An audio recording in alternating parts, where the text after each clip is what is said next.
Chair. Thank you, Senators, for having me here today. It's an honor to present to you today. My name is Cory O'Soup. I'm the Advocate for Children and Youth in the province of Saskatchewan. I'm an independent officer of the Legislature of Saskatchewan and a member of an organization called the Canadian Council of Children and Youth Advocates across the country. Every province and territory, except for Northwest Territories and Prince Edward Island, has some form of child or youth advocate within their territory or province. But I'm here today representing the children and youth of Saskatchewan. I would like to start by mentioning Article 33 of the United Nations Convention on the Rights of the Child, and it states that governments should take all appropriate measures, including legislative, administrative, social, and educational measures, to protect children from the illicit use of narcotic drugs and psychotropic substances as defined in the relevant international treaties. I believe that the proposed legislation fails to provide adequate protection for young people. In addition, Article 3 of the UNCRC states that in all actions concerning children, whether undertaken by public or private social welfare institutions, courts of law, administrative authorities, or legislative bodies, the best interest of the child shall be a primary consideration. The UN Committee on the Rights of the Child also recommends that a child rights impact assessment be conducted relative to such actions. I strongly advise that these elements be taken into consideration during the study of the bill. As the advocate for children and youth in the province of Saskatchewan, it is my duty to ensure the government is acting in the best interests of our young people. I do not believe that Bill C-45 protects children and youth from the risk associated with legalizing cannabis, and certain changes must be made. The bill does not fully recognize the harmful effects of cannabis on the developing brain, as noted in the May 2017 Canadian Medical Association Journal editorial. In addition, a 2014 Centre for Addiction and Mental Health report stated unequivocally that cannabis is not a benign substance and its health harms increase with intensity of use. We are particularly concerned about the effects of cannabis use on children with predispositions to mental health disorders. According to Health Canada, the brain continues to develop until the age of 25, and the use of cannabis on a young person's brain can have serious effects ranging from increased risk of suicide, depression, anxiety disorder, and long-term effects related to memory, concentration, intelligence, and the ability to think and make decisions. The use of cannabis in adolescents can cause irreparable damage to their developing brains, and we cannot ignore this.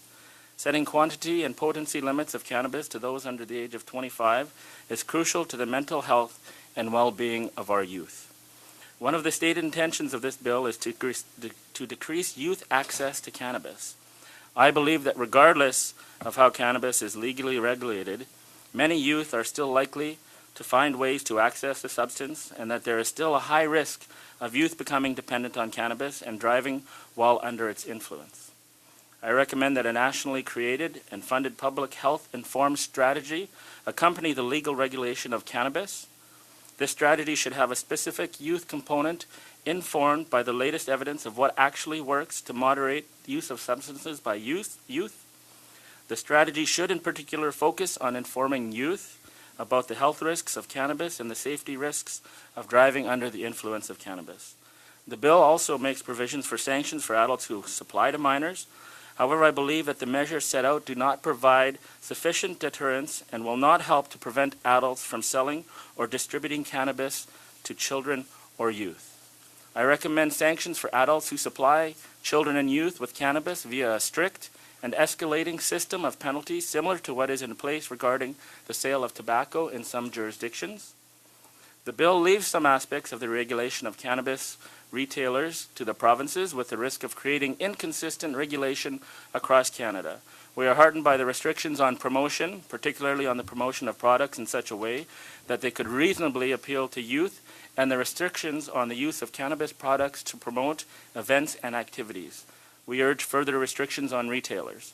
We recommend the federal regulations stating that cannabis products cannot be sold in regulation outlets that children and youth are permitted to enter, for example, grocery stores. They must be sold only in retail outlets that are highly monitored and controlled. They must use plain packaging to discourage child-friendly packaging.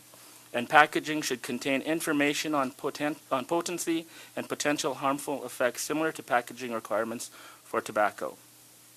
We recommend that retailers be subject to restrictions on the sale of cannabis in any form that would be attractive to children, such as candy. We recommend that retailers be subject to restrictions on promotional signage, hours of operation, days of sale. The bill does not earmark specific uses for the taxes that will be collected from the sale of cannabis products. We recommend that a specific percentage of taxes collected from the sale of cannabis products be prescribed in legislation to support research, public education, monitoring, harm reduction, and treatment of cannabis-related issues. Last, we have concerns about Section 8 of the proposed Act regarding the criminal offenses for cannabis possession as they relate to youth. The current legislation makes it an offense for youth to possess more than 5 grams of cannabis, while for adults an offense does not occur unless there is possession of 30 grams or more. While we support the objective of reducing youth exposure to cannabis, we have concerns that this could lead to heightened criminalization of youth. In closing, these are serious risks, and the magnitude of the mental health and suicide crisis we are already facing needs to be addressed proactively. Our youth are the future, and we need to strive to help them reach their full potential by paving the way for them. And as the advocate for the province of Saskatchewan, I strongly recommend the federal government and the province of Saskatchewan consider the impact that this will have on the children and youth in Saskatchewan. And I want to be clear that I'm not opposed to decriminalization or blind to the positive effects that medicinal cannabis has on those that often suffer the most. I am, however, extremely concerned that we have not fully considered the impacts and the long-term negative effects that this bill will have on our youth and that will follow them to adulthood if our recommendations are not considered as you move forward with Bill C-45. Thank you for your time.